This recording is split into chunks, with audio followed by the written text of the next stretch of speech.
volt bakter. Itt volt váltókezelő.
Sziasztok, Rikári vlog!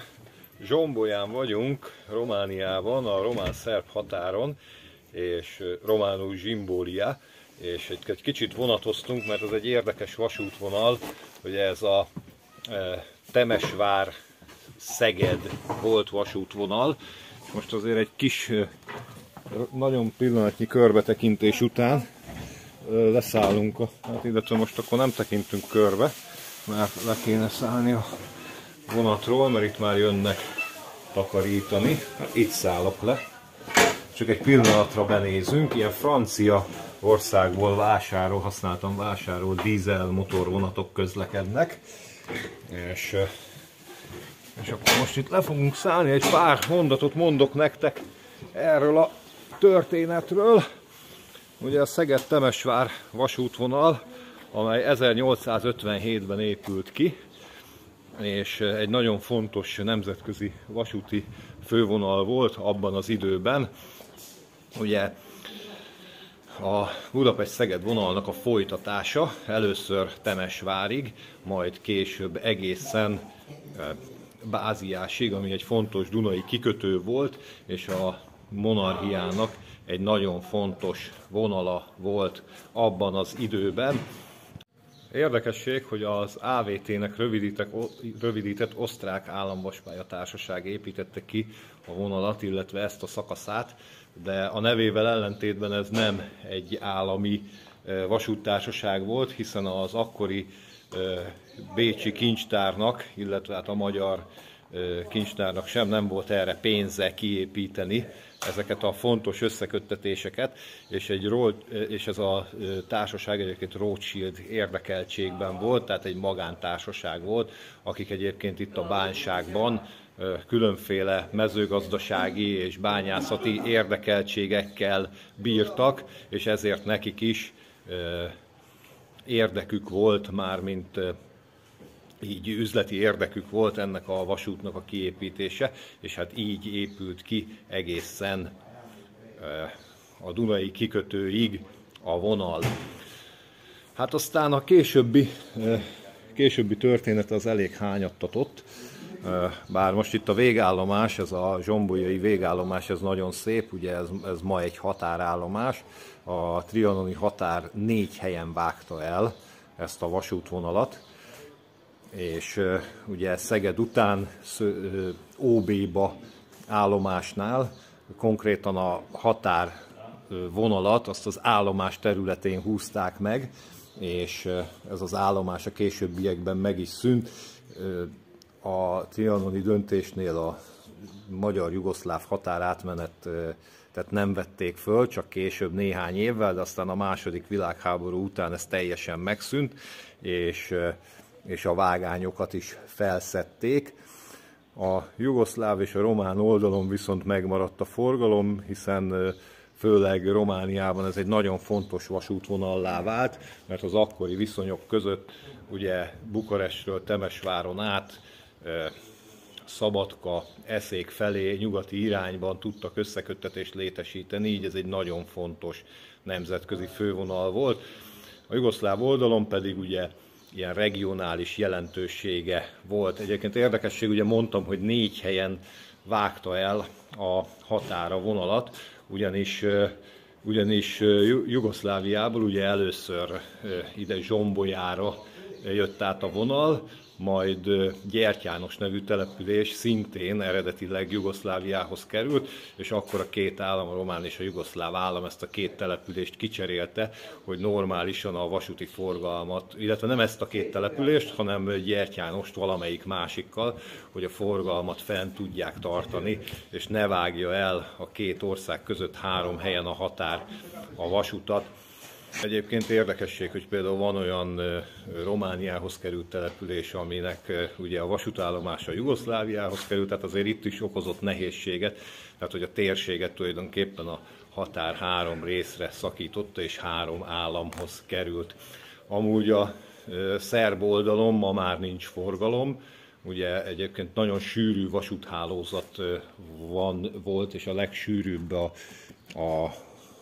volt osztrák-magyar monarchia terén, a legsűrűbb vasúthálózat volt itt a bánságban, és tulajdonképpen a nagy része mai napig is megvan, de a szerb oldalon a legtöbb vonalon már nincs forgalom, nem tudják fenntartani a forgalmat, és egyébként ez sem funkcionál már legalábbis személyszállítás tekintetében határállomásként, mert hogy régen egy ilyen kis határforgalmi sinobuszokkal, szerb sinobuszokkal kiszolgált vonal volt, de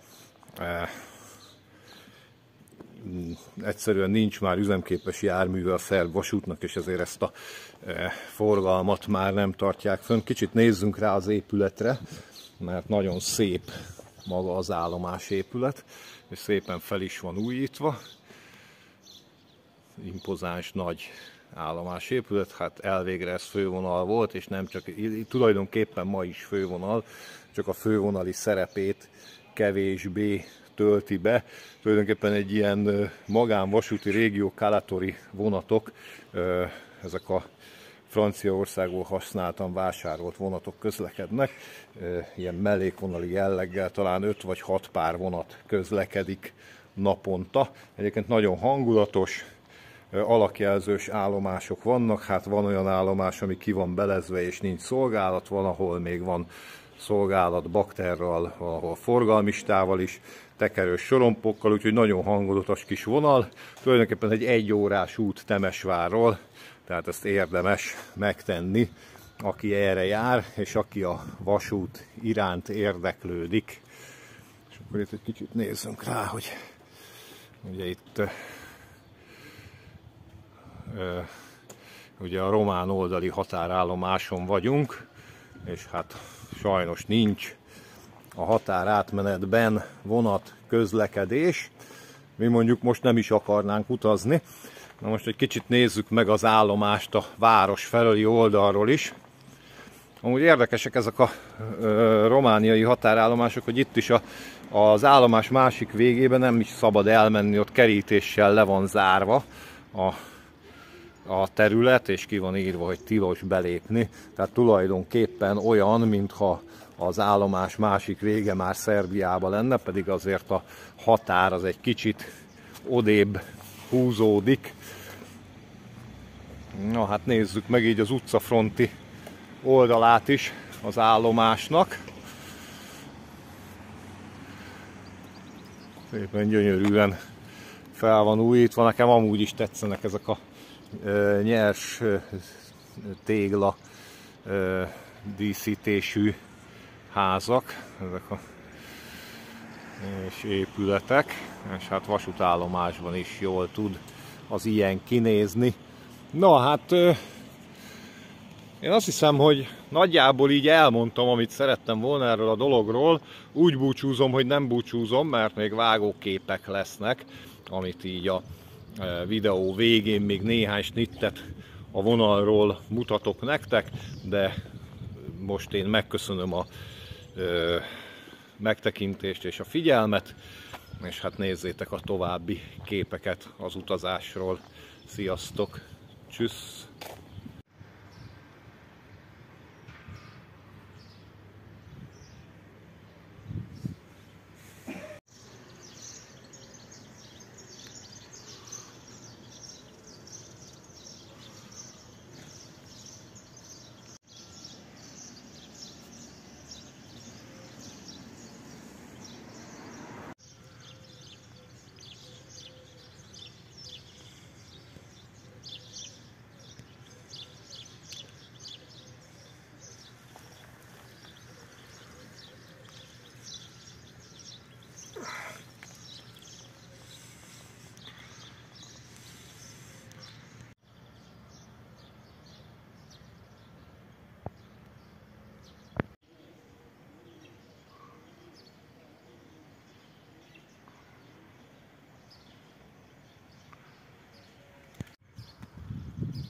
zögykölődés közben még annyit elmondok, hogy bár én sejtettem, de nem mertem kijelenteni, és már induláskor vettem észre az állomás falán az emléktáblát, hogy az zsombolyai állomásépületet Pfaff Ferenc tervezte, aki ugye nagyon sok gyönyörű, impozáns állomásépületet tervezett a Magyarországon, és egyébként meg ez a vonat, ez ilyen érdekes kis vonat. Jó, sokan vannak amúgy, hát 6 pár vonat közlekedik ezen a vonalon. Nem gondoltam, hogy a délelőtti vonaton ilyen sokan lesznek, tehát ugye valószínű, hogy az autón kívül ez a közlekedési eszköz itt a térségben. Egyébként tök jó pofák ezek a légkábelként, ezek a hagyományos távíró oszlopokon futó ilyen távközlési kábelek, itt látszik a háttérben mögöttem, és visszatérve a vonatra, hát nem egy olyan nagyon komfortos kocsik ezek, tehát viszonylag kicsi lábterű, picike kis ülések vannak. Nézzétek meg, hogy nekem meddig ér az ülés, hát körülbelül ide a nyakamig, és hát méretre sem túl nagy, de annyira azért viszont nincsenek sokan. Hát ugye ez mellékvonali forgalomra készült, annak idején Franciaországban is arra használták ezeket, és hát arra megfelelt. Ha ki lenne tömve a vonat, akkor nem volna túl kényelmes. No hát mi zögykölődünk tovább, itt most egész jó a pályasebesség, vannak szakaszok, ahol azért ennél mérsékeltebb a tempó, és helyenként igencsak dülöngél a vonat, de hát ez van, ez egy kalandút, úgyhogy mi utazunk tovább. Köszönöm, hogy megnéztétek a videót, már egyszer elköszöntem a videóban, de most akkor még egyszer. Sziasztok! Tschüss!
Deci acolo unde a fost și e bine, nu mai există.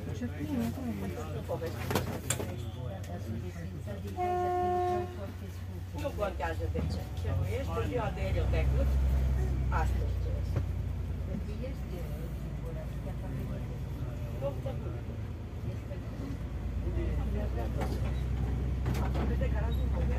La dreapta sau la stânga să mă duc? Ce suntem în care? O ia la stânga, mă duc la dreapta, mă duc la dreapta, mă duc la dreapta,